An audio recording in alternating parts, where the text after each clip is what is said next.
Harda railway station का कायाकल्प होने जा रहा है। अमृत भारत स्टेशन योजना के तहत 32 करोड़ रुपए की लागत से स्टेशन का विकास किया जाएगा। इस योजना में स्टेशन की पहली मंजिल पर वेटिंग रूम और कैंटीन का निर्माण होगा। विकास कार्यों के लिए रेलवे को शासकीय भूमि की आवश्यकता है। इसी क्रम में पश्चिम मध्य रेलवे के सहायक मंडल इंजीनियर ने कलेक्टर को पत्र लिखकर प्लेटफॉर्म नंबर 1 के सामने से अतिक्रमण हटाने की मांग की है। मंगलवार को नगर पालिका और राजस्व विभाग ने स्टेशन के सामने सड़क पर बनी दुकानों का सीमांकन किया। तहसीलदार राजेंद्र पवार के अनुसार अब तक 45 दुकानों का सीमांकन पूरा हो चुका है। स्टेशन के विकास में कई बाधाएं हैं। दोनों प्रवेश द्वार पर चाय पान की दुकानों के कारण वाहनों की पार्किंग से यात्रियों को परेशानी होती है। लाइट टावर के पास ठेले और ऑटो की वजह से यातायात प्रभावित होता है। अतिक्रमण के कारण रेल ओवर ब्रिज का निर्माण कार्य रुका हुआ है। स्टेशन का एलिवेशन दृश्यमान नहीं है। 3 नए प्रवेश द्वार, बाउंड्री वॉल और पानी निकासी के लिए नाली का निर्माण भी नहीं हो पा रहा है। साइकिल स्टैंड पर महिलाएं अपनी साइकिल स्कूटी पार्क करने में असहज महसूस करती हैं। कार पार्किंग का निर्माण भी अतिक्रमण के कारण बाधित है। याद हो कि रेलवे स्टेशन और पुराने माल गोदाम के बीच 50 वर्षों से 45 से अधिक परिवार अपने परिवार की आजीविका इन्हीं दुकानों से चला रहे हैं। प्रशासन ने इन दुकानदारों को यहां से हटाया तो 45 लोग नहीं बल्कि सैकड़ों लोग आर्थिक रूप से संकटग्रस्त हो जाएंगे। रेलवे और जिला प्रशासन को इन दुकानदारों के व्यवस्थापन के पूर्व इन्हें वैकल्पिक रूप से जगह उपलब्ध कराई जानी चाहिए। ये सरासर नगर पालिका भाजपा की है, इसकी तानाशाही है। आज वहाँ 40-50 वर्षों से गरीब लोग अपना रोजगार करते आ रहे हैं। सब लीज पे उनको दुकानें प्रोवाइड की गई है।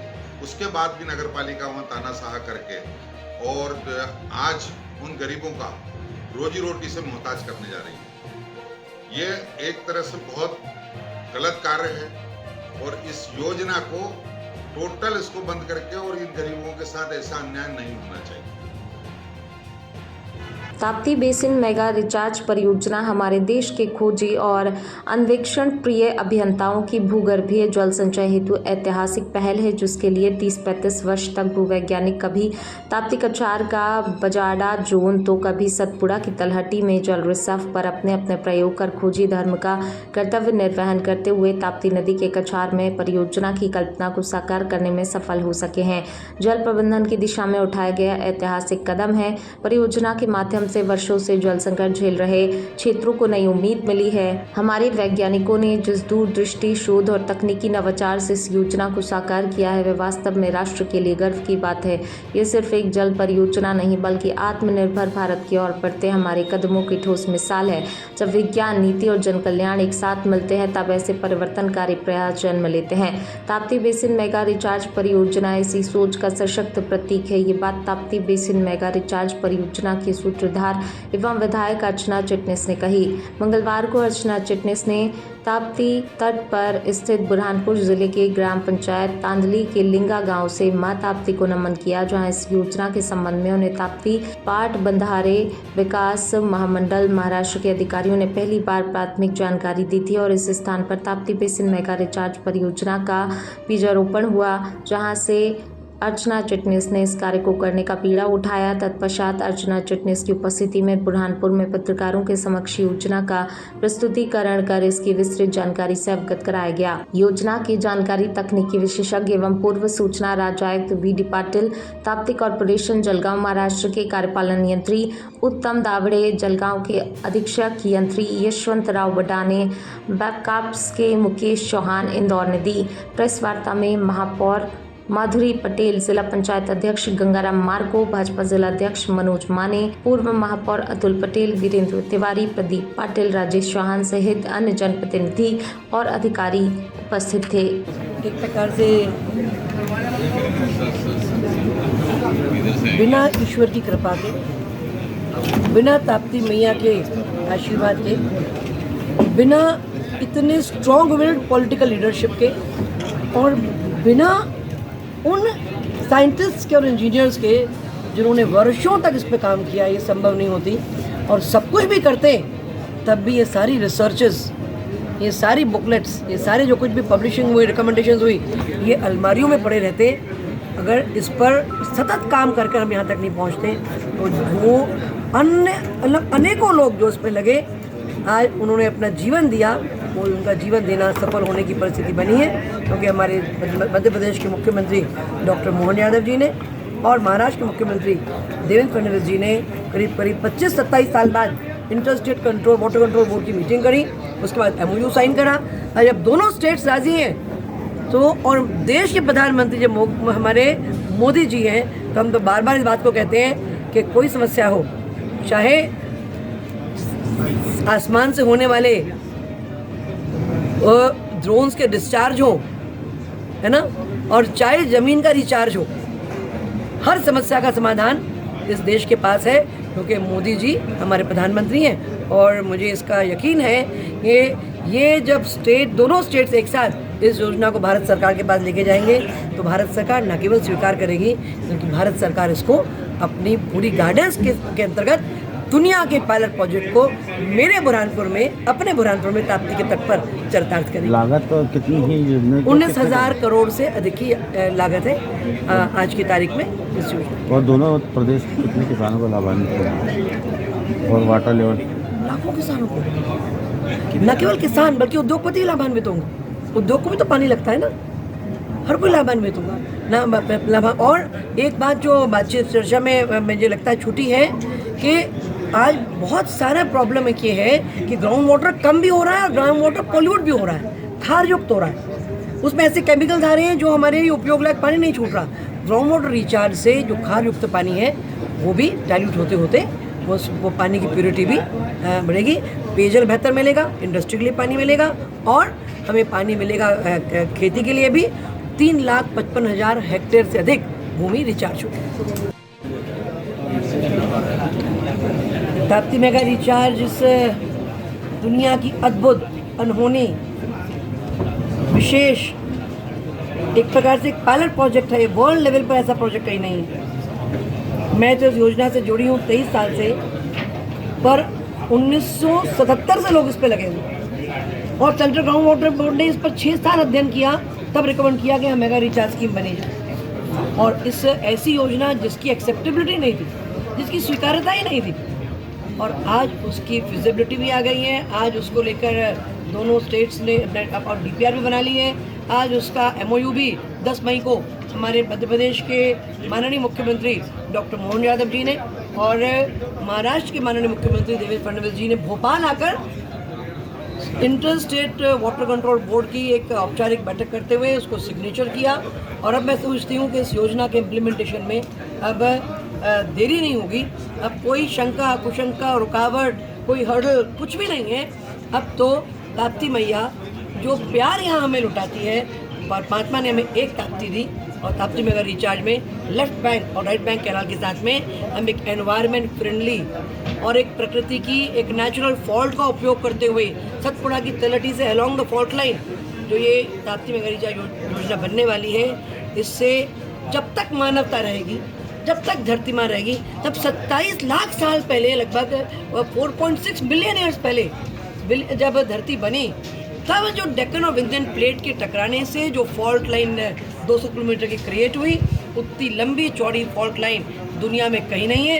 छोटे छोटे बजाडा जोन हैं, पर हमें जो इतनी लंबी फॉल्ट लाइन मिली, ये प्रकृति की कृपा है और प्रकृति की कृपा का इस्तेमाल कर रहे हैं हम ताप्ती मेगा रिचार्ज स्कीम में। एक पॉलिटिकल विल वाली सरकार है और उम्मीद इसलिए है कि दोनों सरकारों का MOU हो चुका है और मोदी जी हैं तो मुमकिन है, तो निश्चित तौर पे केंद्र सरकार, हमारी भारत सरकार इस योजना को अपना पूरा आशीर्वाद देगी। कितनी जमीन से सिंचित होगी मध्य प्रदेश, महाराष्ट्र के कितने जिले लाभान्वित होंगे?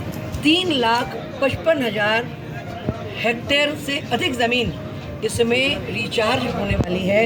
और मैं सिंचित सबका प्रयोग इसलिए नहीं कर रही, अब तक दुनिया में हम सरफेस वाटर पर कैनाल्स के माध्यम से हम सिंचाई की बात करते थे, तब हम ग्राउंड वाटर रिचार्ज की बात इसमें कर रहे हैं। और हम ग्राउंड वाटर रिचार्ज का मेजरमेंट करते हैं लीटर्स में, और इसमें हम ग्राउंड वाटर रिचार्ज का मेजरमेंट करने वाले हैं TMC में, और 1 TMC का मतलब है 2,831 करोड़ लीटर पानी एक TMC में है। अर्थात ये अद्भुत है, ये अनहोना है और ये घटित होना है। और मुझे भी डर लगता था, चिंता होती थी शायद ये जीवन ताप्ती मेगा रिचार्ज के बारे में बातें करते हुए ही निकल जाएगा।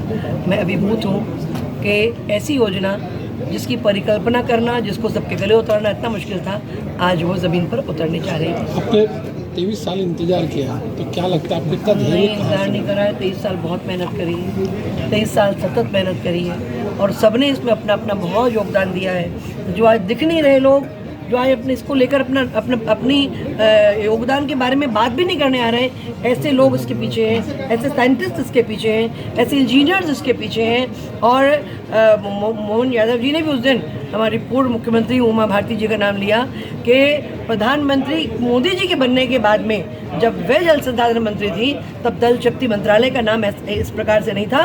टास्क फोर्स अगर भारत सरकार ने तब गठित ना किया होता तो आज ये दिन देखने को नहीं मिलता। दीदी कितना समय लगेगा लगभग इस योजना को? इसकी लागत क्या है? इसकी लागत 19,000 करोड़ से अधिक है। दीदी कितना समय लगेगा लगभग इस योजना को क्रियान्वयन होने में? अब तक कोई ये प्रश्न पूछता था तो मैं डर जाती थी कि मैं क्या उत्तर दूँ, लेकिन आज मैं आपसे कह सकती हूँ कि आने वाले साल सवा साल के अंदर ये योजना जमीन पर उतरना प्रारंभ हो जाएगी।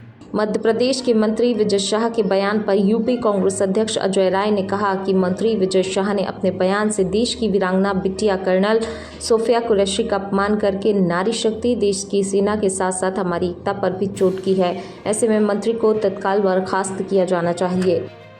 नमस्कार मेरे देश के भाइयों और बहनों, आज एक भारतीय जनता पार्टी के मंत्री विजय शाह का बयान आया है। उन्होंने अपनी देश की वीरांगना कर्नल सोफिया कुरैशी के बारे में अपमानजनक शब्दों का इस्तेमाल किया। ये केवल सोफिया कुरैशी का अपमान नहीं है, ये सेना का अपमान है, महिला का अपमान है और 140 करोड़ देशवासियों का अपमान है। मैं समझता हूँ कि ऐसे मंत्री को तत्काल बर्खास्त करना चाहिए, इनके ऊपर देशद्रोह का मुकदमा चलाना चाहिए और ऐसे लोगों पर मजबूत कार्रवाई करनी चाहिए। मैं आदरणीय नरेंद्र मोदी जी जो देशभक्त बनते हैं उनसे आग्रह करूंगा कि तत्काल ऐसे मंत्री के खिलाफ कार्रवाई करें और कठोर से कठोर इनको सजा दें। 580 से अधिक नागरिकों ने सिविल डिफेंस वॉलंटियर्स के रूप में कराया पंजीयन। सेवा क्षेत्र में उत्पन्न स्थिति की पृष्ठभूमि में शासन के निर्देश अनुसार आज जिला बैतूल में आंतरिक नागरिक सुरक्षा प्रशिक्षण कार्यक्रम का सफल आयोजन जेएच कॉलेज बैतूल में किया गया। इस कार्यक्रम का उद्देश्य नागरिक सुरक्षा व्यवस्था को सशक्त करना, आम नागरिकों को आपदा की स्थिति में स्व सहायता के लिए प्रशिक्षित करना रहा। यह आयोजन जिला पुलिस बैतूल के नेतृत्व में सैनिक कल्याण बोर्ड, जिला चिकित्सालय, होमगार्ड और नगर पालिका के सहयोग से संपन्न हुआ। कार्यक्रम का शुभारंभ जिला सैनिक कल्याण अधिकारी कर्नल सेवानिवृत्त सुमित सिंह द्वारा किया गया। उन्होंने उपस्थित प्रतिभागियों को आपातकालीन परिस्थितियों में आम नागरिकों की भूमिका एवं कर्तव्यों के संबंध में प्रेरणादायक मार्गदर्शन दिया। कार्यक्रम में एनसीसी और एनएसएस के छात्रों द्वारा कॉलेज विद्यार्थियों, पूर्व सैनिकों, सेवानिवृत्त पुलिस अधिकारियों सहित बड़ी संख्या में लोगों ने उत्साहपूर्वक भाग लिया और सिविल डिफेंस वॉलंटियर्स के रूप में अपना पंजीयन कराया। प्रशिक्षण सत्र में प्रतिभागियों को हवाई हमले की स्थिति में बचाव उपाय, नियंत्रण, भीड़ नियंत्रण, प्राथमिक उपचार, सीपीआर तकनीक, अग्निशमन विधियां और आपदा प्रबंधन जैसे महत्वपूर्ण विषयों पर व्यवहारिक प्रशिक्षण प्रदान किया गया। अनुभवी प्रशिक्षकों ने प्रतिभागियों को सिखाया कि आपातकाल में आम नागरिकों की सहायता किस प्रकार प्रभावी ढंग से की जा सकती है। इस अवसर पर कुल 580 प्रतिभागियों ने सिविल डिफेंस वॉलंटियर्स के रूप में नामांकन कर देश हित में अपने योगदान का संकल्प लिया। पुलिस अधीक्षक निश्चल झारिया ने सभी प्रतिभागियों की सराहना करते हुए कहा, राष्ट्र हित में स्वयंसेवक के रूप में आगे आना और नागरिक सुरक्षा के क्षेत्र में सक्रिय योगदान देना सच्ची देशभक्ति की मिसाल है। मध्य प्रदेश सरकार के मंत्री विजय शाह ने महू में कार्यक्रम के दौरान कर्नल सोफिया कुरैशी का नाम लिए बिना दिए गए आपत्तिजनक बयान से बुरे फंस गए। जैसे ही सोशल मीडिया पर यह बयान वायरल हुआ, चारों तरफ से उन पर आक्रामक बयान से घेरा जाने लगा। कांग्रेस के राष्ट्रीय अध्यक्ष से लेकर प्रदेश के नेताओं ने शाह पर आरोपों की झड़ी लगा दी। शाह के इस्तीफे की मांग ने भी जोर पकड़ा। इस बीच प्रदेश बीजेपी कार्यालय ने भी शाह को तलब किया और उन्हें फटकार लगाई। दूसरी ओर प्रदेश कांग्रेस के सचिव मनोज शुक्ला अपने कुछ समर्थकों के साथ शाह के बंगले पहुंच गए और उन्होंने शाह की नाम पट्टिका पर कालिक फेंक दी और इस्तीफे की मांग की। इधर देर रात में शाह को प्रदेश अध्यक्ष वी डी शर्मा ने भी तलब किया और शाह के बयान पर नाराजगी जताई। बात राष्ट्रीय अध्यक्ष जेपी नड्डा तक भी पहुंच गई है और बीजेपी के प्रदेश संगठन से रिपोर्ट मांगी गई है। बताया जा रहा है कि मामले को काफी गंभीरता से लिया गया है। राष्ट्रीय स्तर पर सख्त कदम उठाए उठाया जा सकता है। बीजेपी प्रदेश अध्यक्ष वी.डी. शर्मा का संदेश लेकर सोफिया कुरैशी के घर पहुंचे बीजेपी नेता। जानकारी मिली, प्रदेश अध्यक्ष शर्मा ने नौगांव स्थित सोफिया के निवास पर बीजेपी के पदाधिकारियों को भेजकर कर्नल सोफिया की साहस की प्रशंसा की है। भाजपा प्रदेश अध्यक्ष वी.डी. शर्मा के निर्देश के बाद पूर्व विधायक मानवेंद्र सिंह समेत बीजेपी नेताओं ने सोफिया कुरैशी के नौगांव छतरपुर स्थित घर पहुंचकर परिजनों से मुलाकात की और कहा कि सोफिया कुरैशी देश की बेटी हैं, हमें इस पर गर्व है। यहां बता दें कि सोफिया को लेकर विजय शाह के बयान के बाद मामले की गंभीरता को देखते हुए बीजेपी आलाकमान ने सख्ती का रुख अपनाया। इस मामले में शाह मुश्किल में हैं और उनके खिलाफ सख्त कदम भी उठाया जा सकता है। मध्य प्रदेश की मोहन यादव सरकार में मंत्री कुंवर विजय शाह ने विवादित बयान दिया। उन्होंने कर्नल सोफिया कुरैशी का बिना नाम लिए आपत्तिजनक बयान दिया। विजय शाह ने कहा, जिन लोगों ने हमारी बेटियों के सिंदूर उजाड़े थे, पीएम नरेंद्र मोदी ने उन कटे पिटे लोगों को उनकी एक बहन को भेजकर ऐसी तैसी करवा दी। शाह ने कहा, पाकिस्तानियों ने हमारे देश के लोगों के कपड़े उतारे, लेकिन हमने उनकी समाज की बहन कर्नल सोफिया कुरैशी को भेजकर उनकी ऐसी तैसी करवा दी। आतंकियों ने कहा था कि मोदी को बताना कि उन्होंने हमारे हिंदुओं को मारा और उनके कपड़े उतारे, इसलिए पीएम मोदी ने उनकी बहन को हमारी सेना के जहाज में भेजा ताकि वह उन्हें सबक सिखा सके। मंत्री ने कहा, पीएम मोदी समाज के लिए जी रहे हैं, समाज के लिए जान लगा रहे हैं और जिन्होंने हमारी बहनों के सिंदूर उजाड़े थे, उन कटे पिटे लोगों को हमने उन्हीं की बहन भेजकर उनकी अस्तैसी करवाई। उन्होंने कपड़े उतार कर हमारे हिंदुओं को मारा और पीएम मोदी ने उनकी बहन को जहाज में उनके घर भेजा और अस्तैसी करवा दी। हर झोपड़ी और हर खोपड़ी में हलमा होना चाहिए। हलमा मतलब दूसरों के लिए जीना, समाज के लिए जीना। जैसे हमारे मोदी जी समाज के लिए जी रहे, समाज के लिए जान लगा रहे, और जिन्होंने हमारी बेटियों के सिंदूर उजाड़े थे, वही कटे पिटे लोगों को हमने उन्हीं की बहन भेज करके उनकी ऐसी की तैसी करवाई। एक बार मोदी जी के लिए जोरदार ताली बजाएं। उन्होंने कपड़े उतार के हमारे हिंदुओं को मारा और मोदी जी ने उनकी बहन को उनकी ऐसी की तैसी करने हमारे जहाज से उनके घर। अब मोदी जी कपड़े तो उतार नहीं सकते थे, इसलिए उनके समाज की बहन को भेजा कि तुमने हमारी बहनों को अगर विधवा किया है तो तुम्हारे समाज की बहन आके तुम्हें नंगा करके छोड़ेगी।